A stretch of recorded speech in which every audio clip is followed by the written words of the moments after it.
अनुवाद कर रहा है।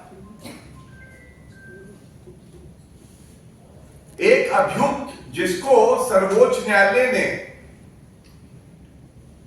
दोष मुक्त नहीं किया है, मेरे शब्दों पे ध्यान दीजिएगा, दोष मुक्त नहीं किया है, he has not been acquitted, neither has the court discharged him, he has only been granted bail।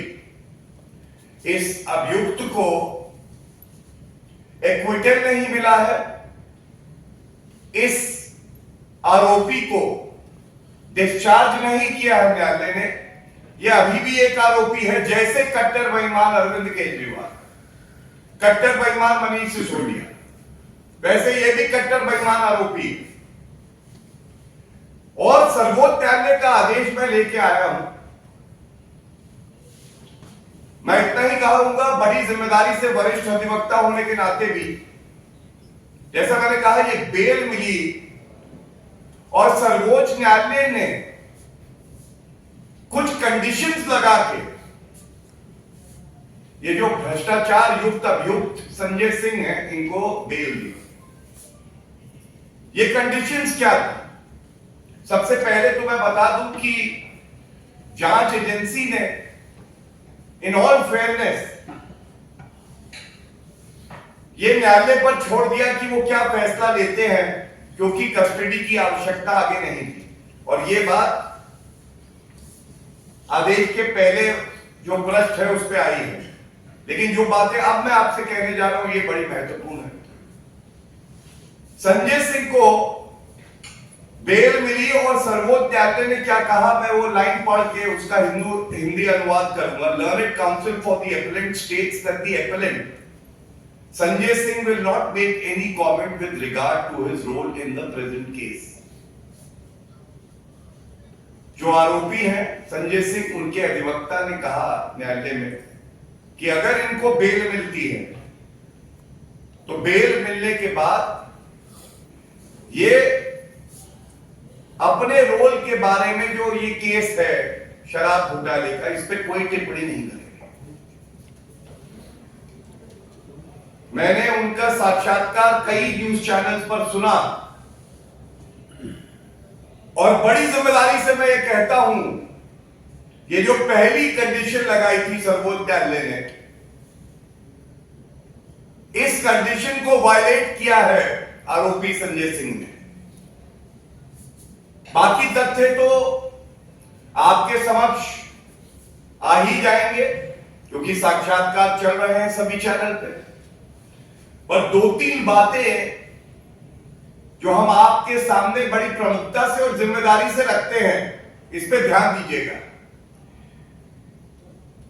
एक गवाह की बात करते हुए संजय सिंह कहते हैं कि यह गवाह मेरा जिक्र नहीं लेता, मेरा जिक्र नहीं लेता। लेकिन न्यायालय ने तो कहा था कि आप कोई भी वक्तव्य अपने रोल के बारे में देंगे ही नहीं। दूसरी बात जो इन्होंने कही, और शब्दशः मैं कह रहा हूं, जब मुझसे सेक्शन 15 का बयान लिया गया, जब मुझसे सेक्शन 15 का बयान लिया गया, सेक्शन 50 और पीएमएल कोड एक्ट, तो मैं पूछना चाहता हूं कि अपने बारे में, अपने बयान के बारे में आप बात कर रहे हैं और सर्वोच्च न्यायालय कह रहा है कि Sanjay Singh will not make any comment with regard to his role in the present case. तो ये तो स्पष्ट हो रहा है कि आप जिस कंडीशन पे बाहर आते हैं, बेल पाते हैं, उसका उल्लंघन कर रहे हैं। और तीसरी बड़ी बात है जो बड़ी प्रमुखता से मैं उठाना चाहूंगा, जो गवाह हैं उनमें एक गवाह दिनेश अरोड़ा है। उस गवाह के बारे में भी संजय सिंह बात कर रहे हैं, जबकि उस गवाह का अगर आप वक्तव्य देखें तो वो वक्तव्य संजय सिंह के बारे में भी था। तो मेरा पहला बिंदु आज जो प्रेस वार्ता का है, और मैं और प्रमुख बिंदुओं पे भी आऊंगा, वो आपको दर्शाना था, दिखाना था कि ये संजय सिंह हो या अरविंद केजरीवाल हो या मनीष सिसोदिया हो,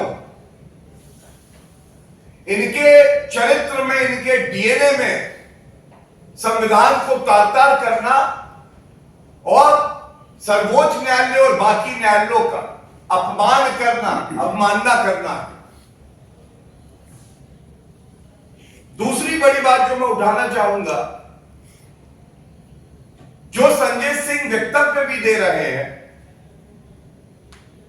ये वक्तव्य तथ्यात्मक तौर पे भी गलत है, तथ्यात्मक तौर पे भी गलत है और भ्रमित करने के लिए दिए जा रहे हैं।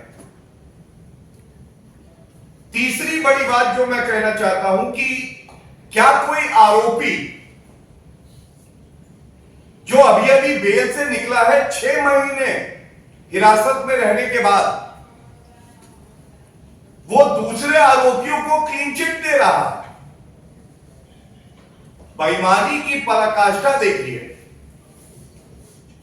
खुद एक आरोपी है, अपने बेल ऑर्डर का उल्लंघन करते हैं और उसके बाद बैठ के दूसरे आरोपियों को क्लीन चिट देते हैं। चौथी बड़ी बात यह है, और अगर कोई भी कानून का ज्ञाता होगा, करोड़ों रुपया खर्च कर रहे हैं अरविंद केजरीवाल अपने लिए भी, अपने साथियों के लिए भी। क्या मीडिया ट्रायल हो सकता है इस तरह से? क्या मीडिया में आप उलूल जुलूल बयान देंगे, अर्ध सत्य, कई बार पूरे झूठ, और चाहेंगे कि कोई कार्रवाई ना हो? 3 बड़े पाप मैं कहूंगा अरविंद केजरीवाल ने संजय सिंह से करवाए हैं।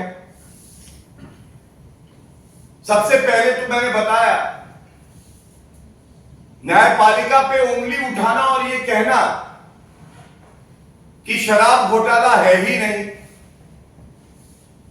आप कौन होते हैं संजय सिंह? आप तो अभियुक्त हैं। न्यायपालिका इस मामले को निरस्त नहीं करती है,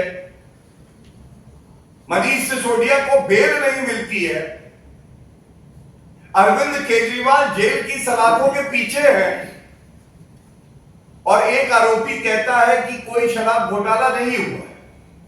तो ये तो महापाप है। दूसरा महापाप, बेल पे बाहर आने के बाद मीडिया ट्रायल करना और झूठ फैलाना है। और तीसरा, जिसपे कानूनी तौर पे मैं ये कह सकता हूं कि सर्वोच्च न्यायालय के आदेश की मर्यादा को नहीं रखा है संजय सिंह ने, और तार-तार कर दिया है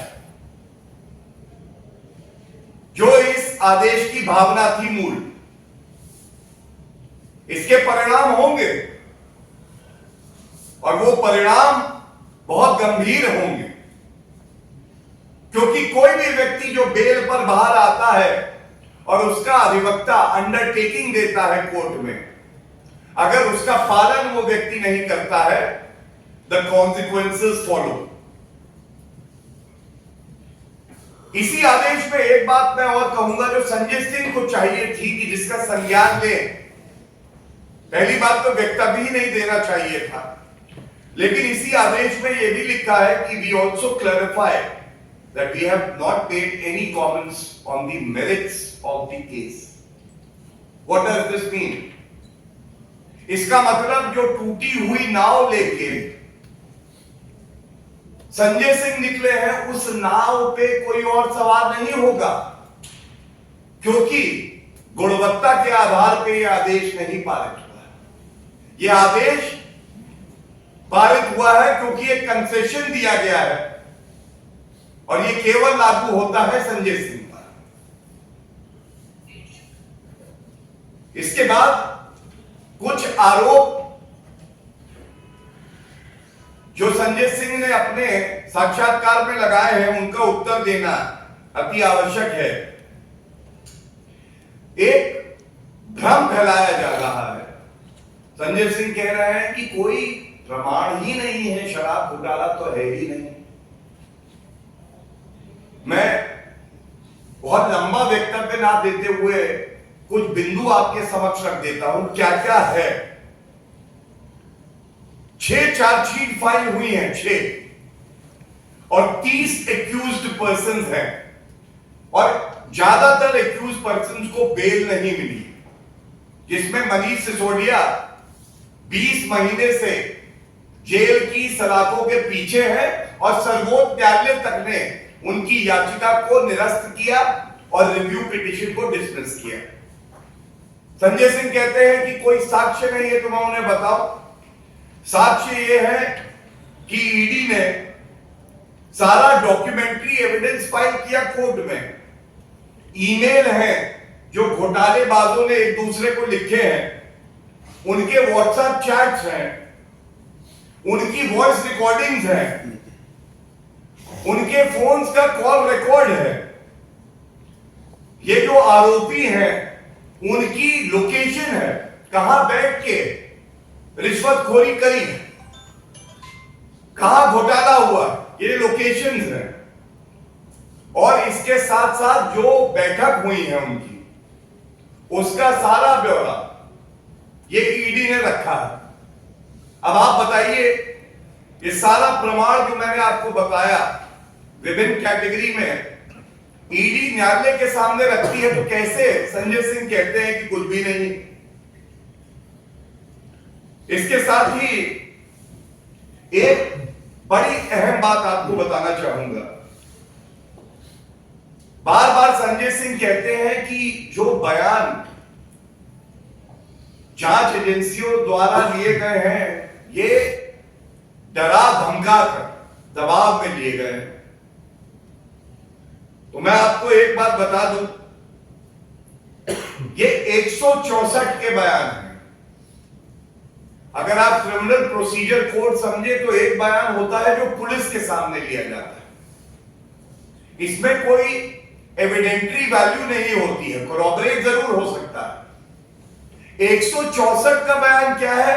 164 का बयान यह होता है कि व्यक्ति को मजिस्ट्रेट के सामने ले जाया जाता है। मजिस्ट्रेट कहता है कि इस व्यक्ति के अलावा कोई इस कमरे में नहीं रहेगा। उसके बाद उससे बातचीत करता है, उससे एक सवाल पूछा जाता है, क्या आपको किसी ने डराया है, धमकाया है, दबाव बनाया है, या आप अपनी मर्जी से यह बयान दे रहे हैं? और 164 का जो बयान होता है, कानून की नजरों में इसकी बहुत अहमियत होती है, क्योंकि तमाम बार ऐसा होता है कि अगर किसी व्यक्ति पे दबाव भी बनाया हो तो मजिस्ट्रेट के सामने वो कहता है कि मुझ पे दबाव है, ये बयान में नहीं देना चाहता, और वो बयान नहीं होता। लेकिन यहां पर ये जो बयान दर्ज हुए हैं, जिनका जिक्र संजय सिंह कर रहे हैं, ये जो व्यक्ति हैं जिन्होंने ये बयान दिया है, अप्रूवल भी है उसमें, उन्होंने कहा कि स्वेच्छा से, बिना दबाव के हम ये बयान दे रहे हैं। और जो मजिस्ट्रेट है जिसके सामने ये बयान होता है, उसने जब सुनिश्चित कर लिया कि ये बयान स्वेच्छा से है, उसके बाद ये बयान रिकॉर्ड हुए। और सबसे बड़ी बात जो 164 के बयान की है, कानूनी तौर पे मैं आपको बता रहा हूं, it is admissible in law. आप इसको प्रमाण मान सकते हैं, ये बड़ी बात है 164 के बयान की। तो ये जो दूसरा भ्रम फैलाया है, मैंने इसीलिए आपके समक्ष में ये तथ्य रखे, क्योंकि ये चाहते हैं हर जगह फैला दो रायता, क्योंकि कोई नहीं कर रहा इनकी सहायता। ये जानते हैं चोरी की है, हथकड़ी लगी है, पाई पाई वसूली जाएगी। और ये सारे बिंदु जो मैंने आपके समक्ष रखे हैं, एक बात मैं बड़ी जिम्मेदारी से कहता हूं, पार्टी और उनके नेता कट्टर बेईमान हैं और जिस तरह से वो कानून की अनदेखी कर रहे हैं, ऐसा प्रतीत होता है कि संजय सिंह फावड़ा लेके कब्र खोदने के लिए निकले हैं और उस कब्र में वो चाहते हैं कि मैं राजनीतिक कब्र खोदूं। अरविंद केजरीवाल, मनीष सिसोदिया और संजय सिंह स्वयं तीनों अगल बगल लेटे हुए। इसके बहुत गंभीर परिणाम होने वाले हैं। हमारी जिम्मेदारी थी कि एक जिम्मेदार राष्ट्रीय पार्टी होने के नाते राजनीतिक पहलू, नैतिक पहलू और विधिक पहलू आपके समक्ष रखें और आप आगे आगे देखिए होता है क्या। धन्यवाद। कोई प्रश्न हो तो जरूर। गौरव जी, आपने कहा कि जो टर्म्स कंडीशन थे जिसके आधार पर उनको बेल हुई संजय सिंह को, उसका ये क्लियर कट वायलेशन है, तो क्या एज अ पार्टी आप लोग डिमांड करेंगे कि उनकी बेल कैंसिल हो? देखिए, हर किसी की एक भूमिका होती है और जो क्रिमिनल केस होता है वो जांच एजेंसी और जो अभियुक्त होते हैं उनके बीच में होता है। तो जो जांच एजेंसियां हैं वो अपना कार्य करेंगी, लेकिन एक पहलू बड़ा महत्वपूर्ण है, वो है न्यायालय का। न्यायालय ने आपको बेल दी और आप उस बेल को जो कंडीशंस हैं वायलेट करते हैं तो न्यायालय स्यो मोटो भी हस्तक्षेप हो सकता है कर। मैं इस पे कोई टिप्पणी इसलिए नहीं करना चाहता क्योंकि ये बहुत ही संवेदनशील मामला है, बहुत ही गंभीर मामला है, लेकिन जितना मुझे तजुर्बा है कानून का, मैं एक बात जरूर कह सकता हूं, इससे ज्यादा गंभीर कुछ नहीं हो सकता है कि एक आरोपी न्यायालय के आदेश का उल्लंघन करे, एक मीडिया ट्रायल करे, दो अभियुक्त होके दूसरे अभियुक्तों को क्लीन चिट दे। तो ये जो महापाप किए हैं इसका कुछ ना कुछ परिणाम जरूर होगा। Another controversy as basically the Kejriwal's picture is being used with Baba Ambedkar and Bhagat Singh, and the family of Bhagat Singh has spoken and they have said that this should not have been done, where Kejriwal's picture was seen between all these two. इसको हिंदी में बता दीजिए। मैं समझता हूं कि जब आप महापुरुषों को अपनी ओछी, गंदी, घटिया, भ्रष्टाचारी राजनीति में एक सेतु बना के उनका फायदा उठाने का प्रयास करते हैं तो यही होता है। और जनता तो ये कह रही है कि केजरीवाल की तस्वीर अगर किसी के साथ होनी चाहिए तो जो सबसे बड़े भ्रष्टाचारी हों उनके साथ होनी चाहिए और उनका गुरु कोई होगा तो वो भी अरविंद केजरीवाल होगा। उन्होंने अपने गुरु अन्ना हजारे जी को नहीं छोड़ा। वो सरदार पटेल जो महापुरुष रहे, भगत सिंह जी, डॉक्टर अंबेडकर, इनका नाम लेके अपनी राजनीति को आगे बढ़ा रहे हैं। ये दुखद है, चिंताजनक है और जनता में इसका बहुत आक्रोश है। सीपीएम का मैंने प्रश्न उठाया था, उन्होंने कहा था कि पीएमएलए और ये जो ये कानून है इसको रिव्यू करेंगे अगर सत्ता में आएंगे, इनका जो गठबंधन है, और जब ये लोग सत्ता में इसका समर्थन किया तो ये जो भ्रष्टाचार के खिलाफ लड़ाई है इसको रिव्यू क्यों करना चाहते हैं? हमेशा से भारतीय जनता पार्टी ये कहती है, स्वयं आदरणीय प्रधानमंत्री श्री नरेंद्र मोदी जी ने कल एक रैली में कहा, तीसरी बार भी देश के प्रधानमंत्री श्री नरेंद्र मोदी जी ही बनेंगे। भ्रष्टाचार के खिलाफ जो लड़ाई है ये और पुरजोर तरीके से लड़ी जाएगी और इसीलिए जो भ्रष्टाचारियों का एक गठबंधन है ये डरा हुआ है, कांप रहा है। ना इनकी आने वाली है सीटें, ना ये कोई कार्य करना चाहते हैं, ये केवल वक्तव्य के महारथी हैं और परिणाम आने दीजिए। जनता नरेंद्र मोदी जी को आशीर्वाद दे रही है और भ्रष्टाचार को समाप्त करना ही हमारी प्रतिबद्धता है, हमारा लक्ष्य है। जी, कांग्रेस ने मैनिफेस्टो में 2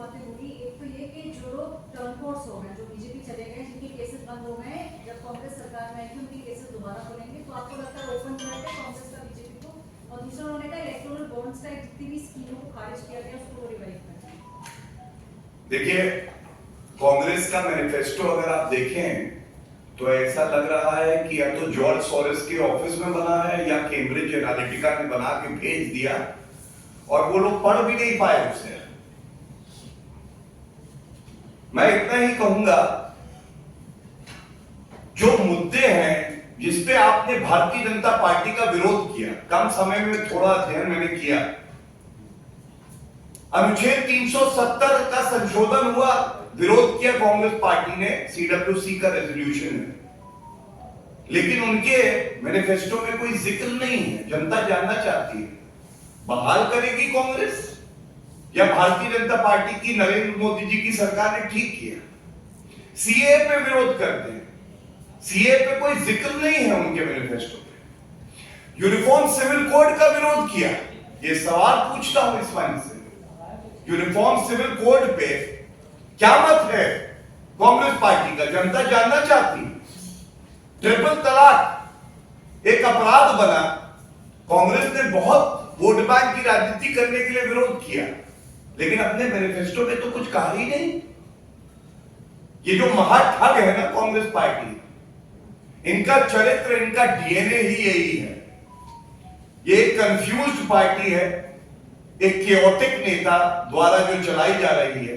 इनको खुद नहीं पता है कि ये कहां बढ़ रहे हैं, और जो बयान इनकी तरफ से आ रहे हैं, महिला विरोधी, हिंदू विरोधी, युवा विरोधी, वो दर्शाता है कि कांग्रेस पार्टी का ये दौर उनके मानसिक दिवालियापन का दौर है। मेरा एक सवाल है बहुत ही अलग से। अभी कर्नाटक के गृह मंत्री जी परमेश्वर, उन्होंने बीजेपी से बातचीत की, उन्होंने फिर एक बार फिर से पुलवामा का मामला दोहराया कि पुलवामा उनको शक है कि केंद्र सरकार के इशारे पर ही हुआ। इसलिए कांग्रेस पर विश्वास करना चाहिए। देखिए, उनके जो गुरु हैं वो राहुल गांधी ही हैं, जिनका ये मानना है कि चीनी सेना से भारतीय सेना पिट जाती है। पुलवामा हुआ, देश एकजुट हो गया, उसके बाद बालाकोट एयर स्ट्राइक हुई, घुस के ठोका, बताया कि हमारी वीर सेना की ताकत क्या है और हमारे मजबूत जो प्रधानमंत्री हैं उनकी इच्छा शक्ति क्या है।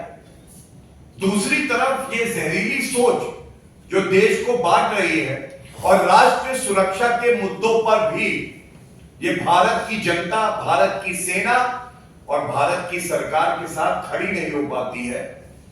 मैं यही कहूंगा, इससे ज्यादा दुर्भाग्यपूर्ण कुछ नहीं हो सकता। Thank you.